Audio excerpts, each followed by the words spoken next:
बिस्मिल्लाहिर्रहमानिर्रहीम। खातिन हज़रात, मैं हूँ अख्तर अब्बास और आप सबको मेरा सलाम पहुँचे। लड़कियों के मसले हों या लड़कों के मसले हों, दोनों में कहीं ना कहीं परेशानी ज़रूर सामने आती है, जो उनको भी परेशान करती है, उनके घर वालों को भी परेशान करती है। इस परेशानी की वजह आमतौर पे आपके दिल में होती है, दूसरी तरफ नहीं होती। इंसानों से जो कुछ हमने सुना, जो कुछ देखा, ये हमको रहनुमाई करता है कि कहाँ एहतियात की जा सकती है, कहाँ बेएहतियाती आपको बाद में नुकसान पहुंचाती है। आतिफ अली का जो सवाल है उसको तो हम बाद में लिखेंगे, अभी रजा का सवाल हम रजा कहते हैं कि सर 2 माह से मेरी मंगनी की बात चल रही थी, बात फाइनल भी हो गई थी और हमने उनको बताया भी था कि मेरी सैलरी 25,000 है, लेकिन अब उनका मैसेज आया है कि उन्हें रिश्ता कबूल नहीं है। रजा मियाँ, सैलरी तो बेटा वाकईतन कम है, इसमें तो एक बंदे का गुजारा नहीं हो पाएगा, 2 बंदों का गुजारा तो जाहिर है बिल्कुल नहीं हो पाएगा। इसलिए चीज़ों को आप रिकंसिडर कीजिए और जो आप काम कर रहे हो, आई डोंट नो क्या काम कर रहे हो, कितने घंटे का काम कर रहे हो, चूंकि ये दिन का 1,000 भी नहीं बनता और आप सोच लीजिए कि आपका किराया, आपका आना जाना, किचन, वो भी इससे पूरा नहीं हो पाएगा। तो बच्ची का खर्चा, उसको कोई तोहफा ताहफ देना, कहीं इवन आप खाली हाथ जाते हुए कैसा लगेगा। तो ये इशू तो है, जनरल इशू है, इस पर गुस्सा मत कीजिए। अपने जो सोर्सेज हैं और रिसोर्सेज हैं उनको इस्तेमाल कीजिए। पिछले दिनों 2-3 ऐसे वाकयात हुए कि मुझे लगा आपसे उस मौजू पे बात जरूर कर लेनी चाहिए। एक बहुत ही अच्छी फैमिली से लड़की भी आई, उनकी वालदा भी आई और उन्होंने कहा कि हमारा जहाँ रिश्ता हुआ वो एक बड़ा बाइज्जत खानदान है और लड़का माशाल्लाह देखने में बहुत अच्छा है, 6 फुट कद का लड़का है। लेकिन जब हमने शादी की तो हमें उन्होंने बताया कि ये एमफिल है और हम इसको बिजनेस करके देंगे। एमफिल है और बिजनेस करके देंगे। तो हमने हाँ कर दी और ब्याह के चले गए। अब 2 साल हो गए। इन 2 सालों में एक तो हमें अंदाजा ये हुआ कि वो झूठ बोलते हैं, एमफिल नहीं है लड़का, FA पास भी नहीं है। दूसरा ये कि उनके घर में नजर न्याज और नजराने आते हैं मुरीदों के, और जो भाई है वो एक तरह का गद्दी नशीन है। उनके बाद इसकी बारी आएगी, तो he is waiting for his turn. आज आए, कल आए, 10 साल बाद आए, 20 साल बाद आए। घर में नजर न्याज और नजराने इतने ज्यादा हैं कि उनका किचन बड़े आराम से चलता है, उनकी जिंदगी भी आराम से चलती है। लेकिन इनकी बेटी को मसला ये है कि अगर उसे कुछ पैसे चाहिए होते हैं तो 1 रुपया भी मियाँ अपने पास से नहीं देता। कभी कहता माँ से ले लो, कभी कहता है भाई से ले लो। इनफैक्ट बच्ची को ये बहुत ज्यादा फील होता है। अब इस मसले का क्या किया जाए? ये जितने लोग जब रिश्ते आपके पास आते हैं तो 3 तरह की चीजों में थोड़ा आपको एहतियात करनी चाहिए। अगर आप शहर में रहते हैं तो कभी देहात में रिश्ता लड़की का मत दीजिए। ये इतना क्रिस्टल क्लियर मैं कह रहा हूं, आपकी बच्ची बहुत तंग होगी और बस नहीं पाएगी। नंबर 1, अगर आप छोटी फैमिली में हैं और आपकी अपनी फैमिली भी छोटी सी और जॉइंट फैमिली में नहीं है, तो अपनी बेटी को बड़ी जॉइंट फैमिली में मत ब्याहिए।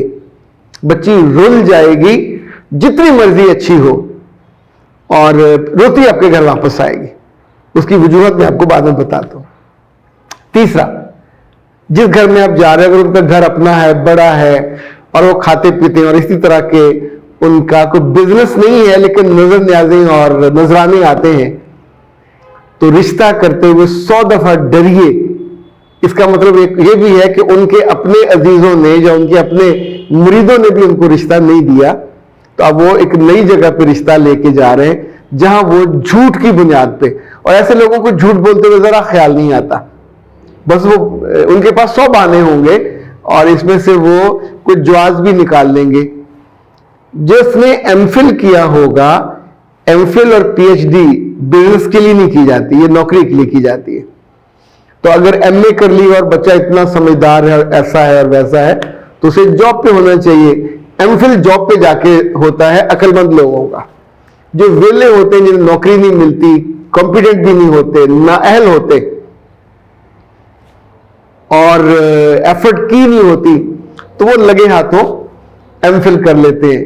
लड़कियां तब करती हैं जबकि उनका रिश्ता नहीं आ रहा होता, लड़के जब उनको जॉब नहीं मिल रही होती। तो एमफिल का ताल्लुक आपके इल्म, फहम, अकल से नहीं है, ये फिल इन द ब्लैंक्स है। चूंकि अगर समझ हो और आपकी अकल हो और आप फेस करने के काबिल हो तो आपका उससे पहले जॉब हो जाती है। जब एमफिल तक जॉब नहीं हुई और लड़का बेरोजगार है तो ये याद रखिएगा, या तो इंतजार कर लें या किसी रोजगार वाले के साथ कीजिएगा, क्योंकि ऐसे केसेस इतने ज्यादा हैं कि 2-2, 3-3 साल, शादी भी हो गई, घर में किचन भी चल रहा है भाई का या अब्बा का, तो ये लड़के एफर्ट नहीं करते और एफर्ट के बिना जिंदगी नहीं चलती। उसका कुछ नहीं जाएगा, सारा दिन दोस्तों में बैठा रहेगा, गप्पे मारता रहेगा, घर वाले शर्मसार भी नहीं करते, शादी कर दी है, अब क्या है, खाना तो मिल रहा है। लेकिन लड़की पे जो बीती है, उसकी जो डिग्निटी, उसकी जो अना, उसकी खुददारी, उस पर बहुत ज़रब लगती है। तो ये बात जहन में रखिए कि अपनी बेटियों को इन तीनों जगहों पे ब्याहते हुए 100 दफा सोचिए, इसलिए कि जितने केसेस आते हैं उनमें नुकसान लड़कियों का होता है। अपनी बड़ी फैमिली में ब्याह दी तो बड़ी फैमिली में जो पहले भी बहुएं होती हैं, नंदे और दिवरानियां, जेठानियां, अब उस घर में अगर 20-25 लोग रहते हैं तो 20-25 लोगों का खाना भी बनेगा और बर्तन भी धुलेंगे और घर की सफाई भी होगी, और गांव में नौकर नहीं होते। तो याद रखिएगा, शहर की बच्ची गांव में जाके नहीं एडजस्ट हो पाती। 30 लोगों की रोटियां ही बनानी हो तो उसे लग पता जाता, उसने तो घर में कभी काम भी नहीं किया होता, वहां सब काम कर रही होती, वहां आप वेले नहीं बैठ सकते, चाहे आपका मियां कितना ही लाडला क्यों ना हो। सो गलत फैसला मत कीजिए। आपकी बच्ची से बर्तन नहीं धुलेंगे, आपकी बच्ची से कनालियों में या दूसरे साबुनों से कपड़े भी नहीं धुलेंगे, और आपकी बच्ची से 30-30 मेहमानों की रोटियां भी नहीं पकेंगी, पराठे भी नहीं पकेंगे। तो फिर रोज वहां बदतमीजी होगी, रोज लड़ाई होगी, और जब सभी लोग आपको डांट रहे होंगे, आपकी बेइज्जती कर रहे होंगे, आपके माँ बाप को भी बुरा भला कह रहे होंगे, तो उस वक्त आपको फिर तकलीफ होगी और आप जुबान खोल बैठोगे, तो उसके बाद तो उस घर में रहना मुश्किल हो जाएगा ना। इसी तौर पे शहर में लोग छोटे छोटे घरों में रहते हैं और बिल्कुल कैलकुलेटेड जिंदगी होती है। इवन कहीं आना जाना तो वहां भी जिंदगी उसी तरह की होती है। छोटे छोटे कामों के लिए मेड मिल जाती है, आसानी होती है, चीजें खरीदने लाने ले फटाफट चीजें मिल जाती। पर गांव में ये सब कुछ नहीं होता।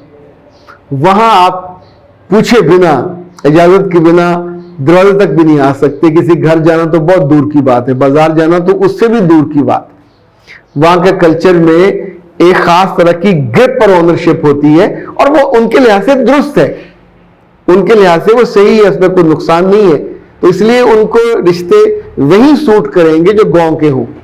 शहरी लड़की का रिश्ता गांव में सूट नहीं करता। ये बच्चियां कभी एडजस्ट नहीं होती, इनको हमेशा बहुत दिक्कत होती है। तो ऐ प्यारे लोगों, अपनी बच्चियों को शहरों और बड़े शहरों में आप जिस तरह पालते हो, वो बड़े बड़े खानदानों के लिए नहीं पालते और वो बेरोजगारों के लिए भी नहीं पालते। बहुत दफा ऐसा होता है कि बच्चियां सरकारी जॉब कर रही होती हैं, जॉब कर रही होती हैं, और ये कहा जाता है कि लड़का कर लेगा जॉब, नहीं करते।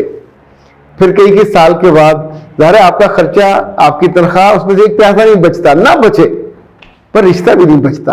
क्योंकि जब अगला बंदा कर नहीं रहा होता, अच्छा जो कर नहीं रहा होता काम या जॉब या नौकरी, वो रोब ज्यादा डालता है, वो बदतमीजी ज्यादा करता है, वो आमतौर पे अपनी इस कमी कुताही को दबाने के लिए आपको दबा के ज्यादा रखता है, तब फिर ज्यादा इंसल्ट महसूस होती है। सारा दिन काम करने के बाद, नौकरी करने के बाद जब आप शाम को घर पहुंचते हो तो तुम्हारा ये बच्ची ने ही सारा घर संभालना होता है, बर्तन भी, सफाई भी, कपड़े भी, मियाँ को भी। और अगर वो जॉइंट फैमिली में है तो फिर तो बहुत ही मुश्किल हो जाती है, वहां कोई हेल्प आउट नहीं करता। और आमतौर पे हमारे यहाँ ये जो फिक्र या समझ भी नहीं है कि बच्ची नई आई है तो उसको कुछ वक्त दिया जाए घुलने मिलने में, सीखने में। कुछ वक्त तो मेहमान बन के रह लेना, फिर सारी उम्र काम करना होता है। तो इसी वजह से बहुत सारी घरों में, जगहों में, खानदानों में बड़े बड़े मसाइल पैदा होते हैं। जब दूसरों के होते हैं तो जरूरी नहीं है कि वो मसले वहीं रहे, वो आपके यहाँ भी आ सकते हैं जब आप उसी तर्ज अमल या उसी नौयत का फैसला करेंगे। अख्तर अब्बास को दीजिए इजाजत। अस्सलाम वालेकुम।